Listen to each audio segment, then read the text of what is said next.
J'avais envie de faire aujourd'hui une lecture un peu rigolote, un peu moderne. C'est un bouquin de Julien Blanc-Gras qui s'appelle In Utero.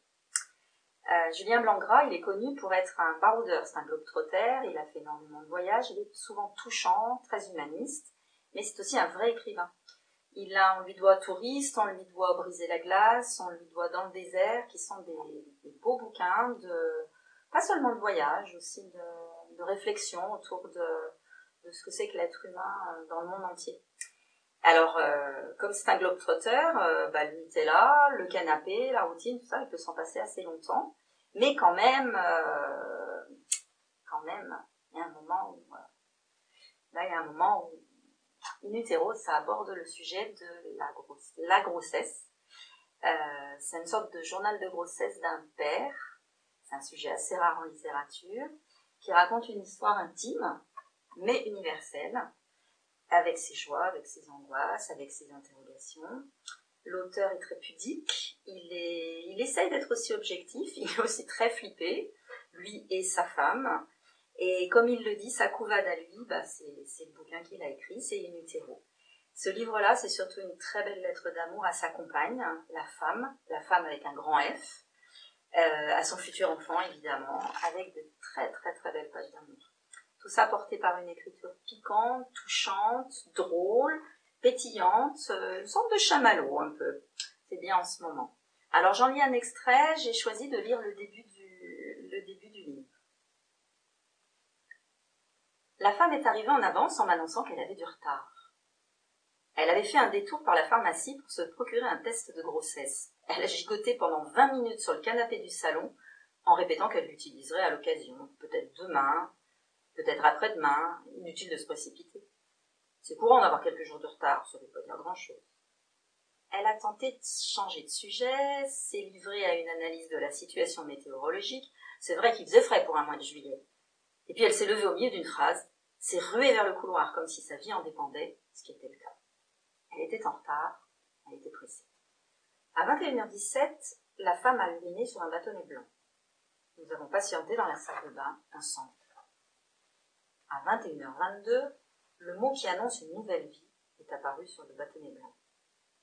Assise sur le rebord de la baignoire, la femme débordait. Tremblante de joie et d'affolement, elle bafouillait des bouts de phrases qui s'entrechoquaient sans grande cohérence.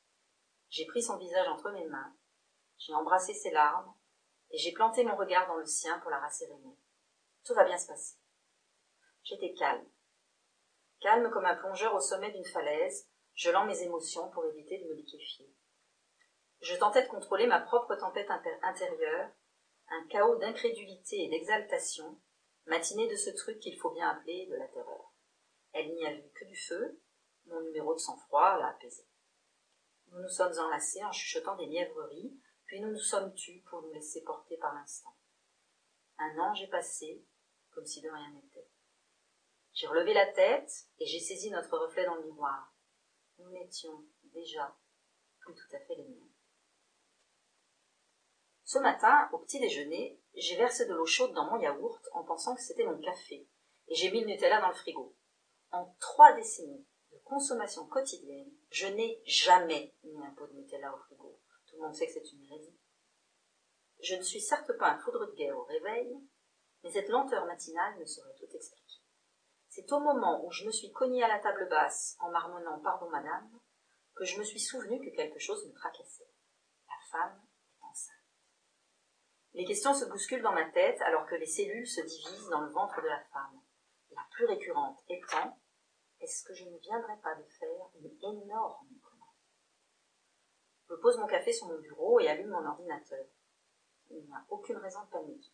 Nous allons créer et accompagner une existence. C'est une formidable nouvelle, me dis-je, en tapant « vol aller simple Patagonie » sur mon clavier. C'est pas ce que je voulais écrire. Mon cerveau et mes doigts peinent à se coordonner. Je me ressaisis et tape « paternité » afin d'aborder la situation sous un angle scientifique et de noyer mon angoisse dans la raison.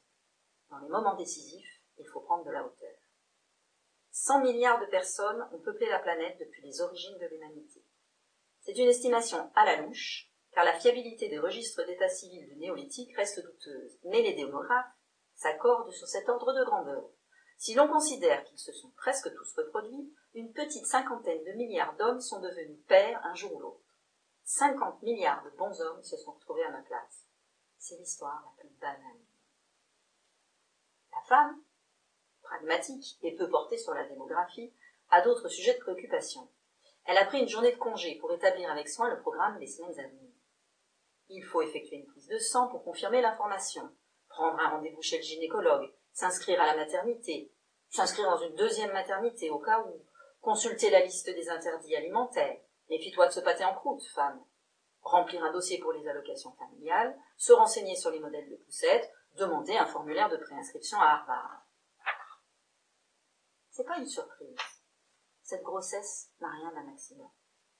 Je l'avais vue venir, elle s'était mise à tricoter des petits bonnets avec des oreilles de chat. Longtemps, ma réponse a été celle du clerc de Bartleby dans la nouvelle de Melville. I'd rather not to. J'aimerais mieux pas. J'avais des tas de bonnes et de mauvaises raisons de renacler à la reproduction. Nous aurons le temps d'en reparler. Je bottais en bouche. Puis le temps a passé et avec lui mes réserves. Nous avons quelques années de vie en commun. Des mouflets surgissent à un rythme effréné autour de nous. L'horizon est dégagé. Les conditions sont réunies pour ajouter un être humain sur la planète. Si 50 milliards d'hommes ont franchi le pas, je devrais y arriver. Quelques mois plus tard, un bâtonnet blanc affiche enceinte avant qu'une prise de sang ne confirme l'information. C'était donc prévu. Mais entre l'idée et sa concrétisation, il y a un gouffre de réalité dans lequel je plonge en chute libre. C'est écrit sur un document officiel, vous allez être responsable d'un enfant. La grossesse est déclarée. Un embryon portant mes gènes est répertorié par l'administration française qui s'autorise ce courrier au ton comminatoire. Voilà, fin de l'égoïsme. Je ne suis plus la personne la plus importante de mon existence. Attendre un enfant, c'est vieillir d'un coup, basculer de l'autre côté. Fin de la jeunesse. Je dois bien admettre que j'ai l'âge de mes genoux. Je ne suis plus un jeune, et les baskets que je porte n'y changeront rien. J'avais bien remarqué quelques signes avant-coureurs. Le dos qui tire, les adolescents qui m'appellent monsieur. J'avais bien noté que la porte-parole du gouvernement était moins âgée que moi, tout comme l'ensemble des joueurs de l'équipe de France de football. Ma jeunesse prend sa retraite, tous les stratagèmes édifiés pour ne pas devenir adulte, et donc refuser la mort, vont s'écrouler face à 3 kilos de chair et d'os qui vont débouler chez moi. Le quotidien va changer dans des proportions encore inconnues. Je sais que je vais voir la vie différemment. Je ne sais pas encore comment. Voilà, je vais m'arrêter là. Je suis bibliothécaire, alors j'ai quand même vraiment envie de vous conseiller de lire le bouquin en entier pour vous. À bientôt.